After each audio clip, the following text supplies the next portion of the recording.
when you fear your best friend might hurt you. Yo, what's going on? It's someone that's no one, and welcome back to today's report. Today's report was sent in by an anonymous user. When this happened, November 2016. The drugs used: mushrooms with lemon tech and MDMA, at a dose of 2.5 grams of mushrooms. The route administration: orally. Gender: male. Prior experience includes mushrooms. And the setting: at a cabin in Iceland. Okay, so today we're bringing back another report that was taken down. This one was sent in by an anonymous user, and it's of a mushroom trip with his mates that didn't go down so well. Him and his friends have been taking mushrooms as frequently as they could for months going into this. And for this user and one of his friends, it seems that this would be the trip to kick that craving. This trip definitely goes into the energy of a person, how someone else can affect your trip, how where they were impacted it, and how what they have been doing prior may have also impacted it. Specifically, this user's friend Andy had also been using steroids, which is believed to have influenced his trip here. There was some intense energy stirred in Andy, and it simply made this user feel threatened. The next day, they took MDMA, where Andy explains what happened during his trip, and they make up. This isn't a hippie flip report by any means, but how this experience plays out does include both substances on separate days. But I'm happy to bring this back. This is a classic report. I'm sure you'll enjoy it. So without further ado, let's dive right into this. It was in late November back in 2016.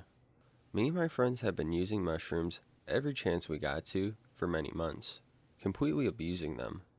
We live in Iceland, and the mushrooms here are really, and I mean really, potent. We had a plan to go to a summer cabin, which my family owned, and the plan was to go over on a weekend. We were to take some shrooms on the Friday, and then mix shrooms with MDMA on Saturday. We would be 4 people in total on the Friday, and 7 or 8 on the Saturday.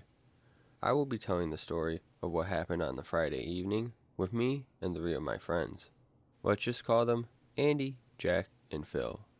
So on the Friday, me, Andy, and Jack wanted to go earlier in the evening because we couldn't wait to get there and start tripping. Phil would finish his shift at around 10 in the evening, and he would then start driving to the cabin, which only takes about 30 minutes. Luckily for us, my father volunteered to drive us there.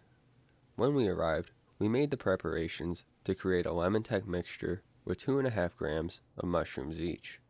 If you don't know what lemon tech is, it is when you chop the dried mushrooms down and mix them with lemon juice and let it sit for about 15 minutes. What it does is make the trip start way quicker, includes way more intense visuals, and all in all, just a more powerful mushroom trip. But the trip lasts 1 to 2 hours shorter when taking lemon tech. But we didn't care about that because we had about 30 grams of dried mushrooms with us, so we could always take more if needed. So we drank the lemon tech mixture, which was really nasty and hard to get down. A few minutes later, I needed to take a dump, so I went to the toilet and sat down. And when I had been there for just under 10 minutes, I could immediately start to see the walls move. The visuals started to come on pretty quick, which was really exciting for me.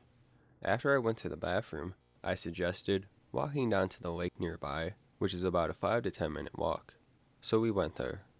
When we arrived at the lake, we sat down for a bit, and we couldn't really see anything. There were no streetlights there, and we didn't have anything to start a bonfire. So we started to walk back to the cabin, which was really hard because we got lost for a while and walked past the cabin 2 or 3 times, but luckily, we found our way back. So back in the cabin we were, and we were just sitting on the sofa for a while, enjoying the visuals. I was having a good time for a while, and I looked over at Jack.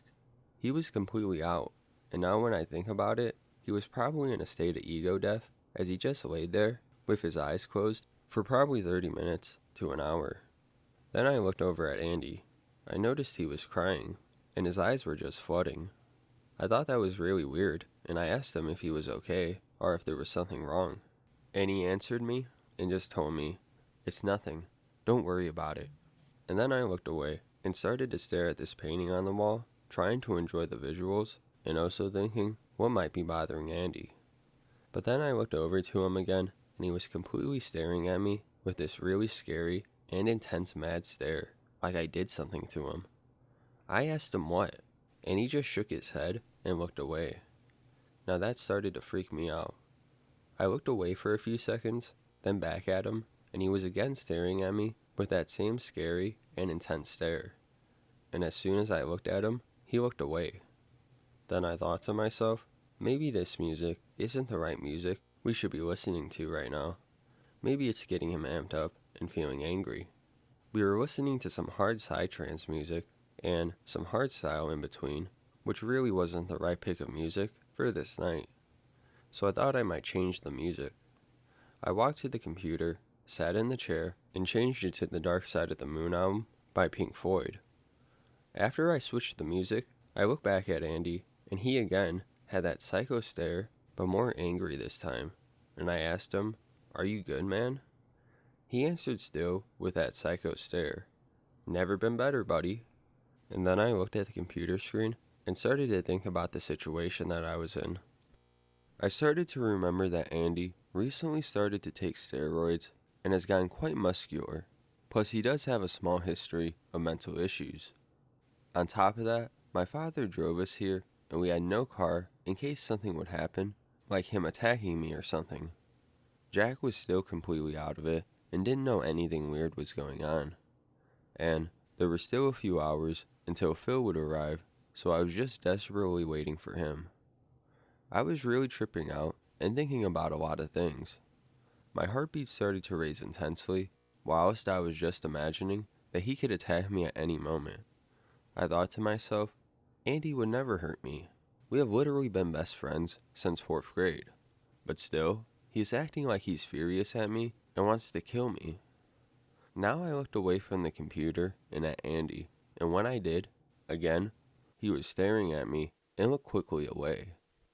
I was really scared at this moment and thought I'd go out for a cigarette and call my other best friend, who was at home, to tell him about this situation, but he didn't answer. So I called another one of my closest friends, and he answered.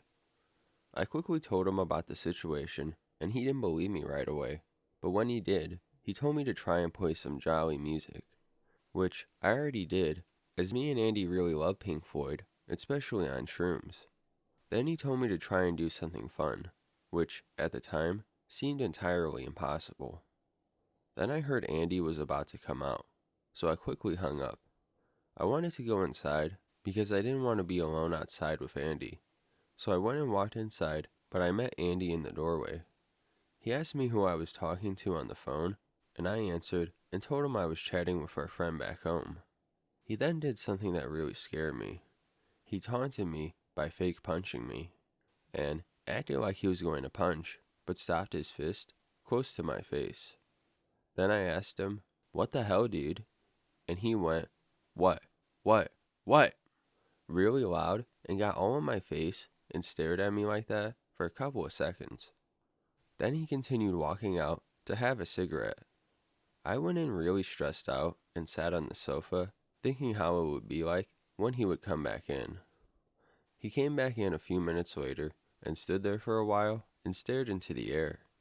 Then he said, "Something is wrong. I don't feel right. I'm going to bed to try to get to sleep." I replied, "You do that, man." I felt really relieved. If you stand in the kitchen of the cabin, you can see into his bedroom, and every time I went into the kitchen, I could see that he left the door open. He lay there, just staring out of the door, and at me when I was there in the kitchen. 40 to 60 minutes later, he came back out of the room, still not feeling alright, and finding it impossible to sleep. Phil then soon called and told us he was on the way. I felt like safety was on the way. Then finally, Phil arrived all jolly and so hyped for taking shrooms, as it was his first time. He just thought we had been having the time of our lives, when no one else knew what had been actually going on. The next day, more people came to the cabin, but this time, me and Andy didn't want to take shrooms with the MDMA, like we planned to begin with. Later in the night, we were all high on MDMA, and Andy asked me to come upstairs to have a chat. He told me that he had the worst trip he could imagine mentally. He told me how he had all these delusions about me betraying him and how somehow he thought that I had stolen his ex-girlfriend's pants. He told me that he felt nothing but hatred for me, was incredibly angry towards me, and wanted to get rid of me. Then Andy went on to say that he never wants to feel that way again towards his best friend, and that he was really sorry about all this. We hugged it out and agreed that it's time for a big break from mushrooms. Moral of the story: don't abuse mushrooms and don't use mushrooms while on steroids. Also, it's always safer to have a trip sitter.